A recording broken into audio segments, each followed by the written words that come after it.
Bab 3963. Aku tidak tahu. Siluman rubah ekor 9 merangkul dadanya yang bengkak dan menggelengkan kepalanya. Ekor 9 senior. Apakah kamu tidak tahu bahwa mereka hidup bersama setiap hari? Xiao Yan bertanya dengan rasa ingin tahu. Rubah iblis berekor 9 memandang Xiao Yan dengan aneh, mengangkat alisnya dan berkata dengan marah. Adik laki-laki, jangan bicara omong kosong. Meskipun aku genit, aku juga berprinsip. Aku tidak melakukan hal semacam ini. Yang tinggal bersamanya adalah orang-orang yang kamu kirim. Xiao Yan terkejut saat mendengar kata-kata itu, dan sedikit bingung. Setelah memikirkannya dengan hati-hati, dia menyadari bahwa hanya ada satu hal yang dia kirim ke labu dewa bermata 9, dan itu adalah jiwa-jiwa yang mati. Dewa kematian.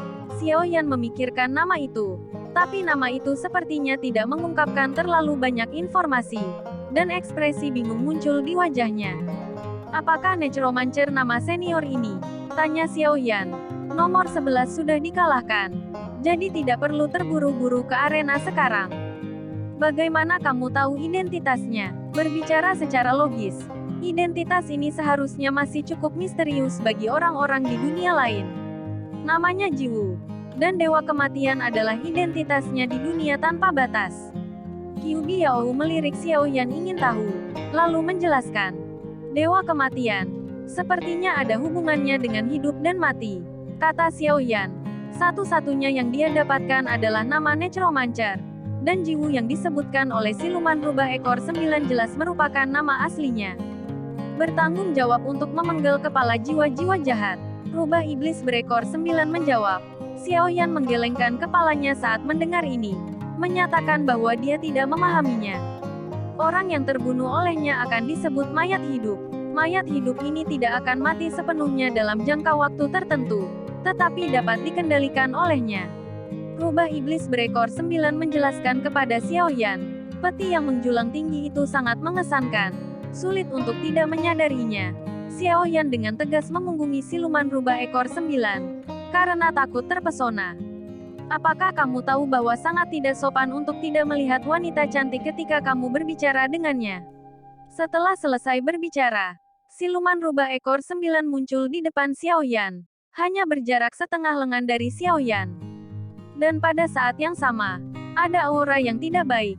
Meski jaraknya jauh, niat membunuh yang kuat masih bisa dirasakan. Tiba-tiba aura ganas meraung. Rubah iblis berekor 9 mundur untuk menghindarinya. Tetapi aura tajam itu tidak melukai Xiao Yan sama sekali. Itu sangat tepat. Namun, itu juga mengejutkan Xiao Yan. Melihat ke arah nafas di ujung.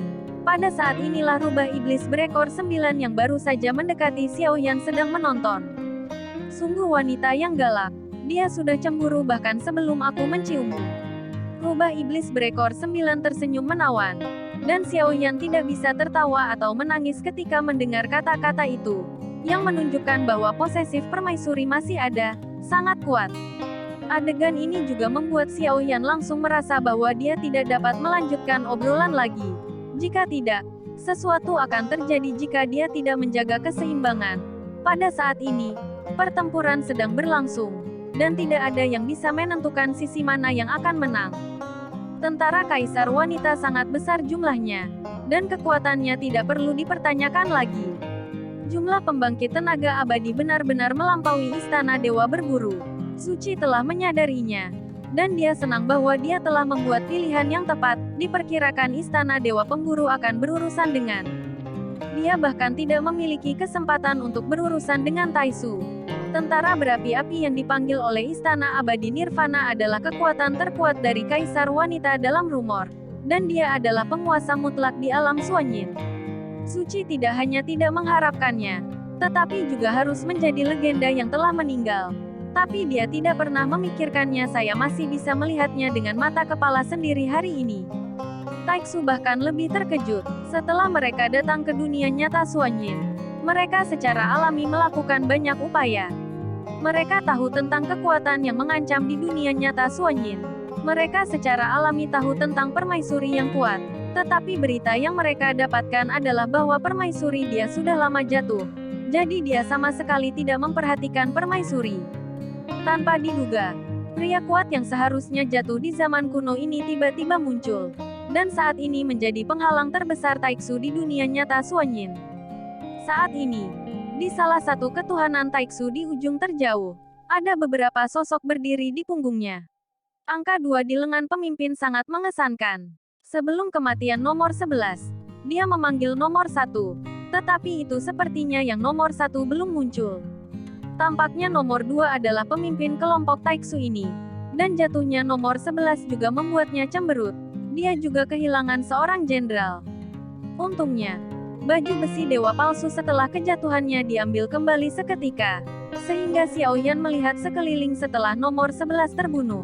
Tetapi dia tidak melihat baju besi dewa palsu milik nomor 11. Saya pikir saya bisa mendapatkan armor dewa palsu yang lebih kuat. Tetapi saya tidak berharap Taiksu begitu berhati-hati. Tidak hanya itu, Xiao Yan menemukan bahwa hal yang sama berlaku di medan perang. Jelas Taiksu menggunakan beberapa cara untuk mengambilnya kembali, yang menunjukkan bahwa Taiksu sangat mementingkan Void God Armor. Dan justru karena inilah setelah Taiksu dibunuh oleh Xiao Yan sebelumnya, lebih banyak Taiksu akan tertarik untuk datang. Meskipun mereka tahu bahwa Taiksu sudah mati, mereka masih ingin datang. Sekarang tampak jelas bahwa mereka datang untuk mengambil kembali baju besi dewa palsu, bukan untuk membalas mereka. Bahkan jika mereka bersatu, tujuan sebenarnya adalah untuk memulihkan armor dewa palsu. Setelah nomor 11 tewas dalam pertempuran, pada saat yang sama, sesosok terbang keluar dari raksasa persegi, dan di lengannya ada nomor 11. False God Armor-nya akan segera diwarisi oleh orang Taiksu baru.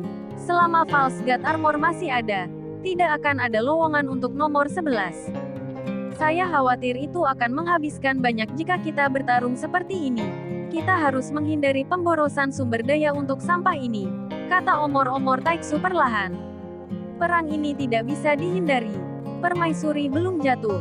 Selama dia masih hidup, dia pasti akan memimpin alam Suanyin untuk melawan. Tapi tampaknya lebih dari 50% pusat kekuatan abadi di alam Suanyin telah datang ke sini. Singkirkan mereka, dan akan ada banyak sumber daya yang tertinggal setelah mereka jatuh. Selain nomor 2 adalah nomor 3. Dan nomor 3 ini juga tidak memakai topeng, memperlihatkan wajah yang indah, terutama dengan rambut pirang dan mata emas. Berapa banyak yang bisa ditinggalkan oleh makhluk abadi ini, dan sumber daya yang dikonsumsi dengan membunuh mereka tidak dapat menebusnya sama sekali, dan tidak dapat mendukung perang dengan perang. Paling-paling, itu dapat mengurangi beberapa kerugian, kata nomor 2 segera. Bagus untuk menebusnya. Selama kita masih di alam Suanyin, perang ini tidak akan terhindarkan. Meskipun nomor 3 adalah seorang wanita, suaranya acuh tak acuh dan menakutkan. Nomor 2 terus mengerutkan kening. Dia jelas tidak ingin melawan pertempuran ini. Di mata mereka, membunuh siapapun di alam Suanyin adalah pemborosan sumber daya.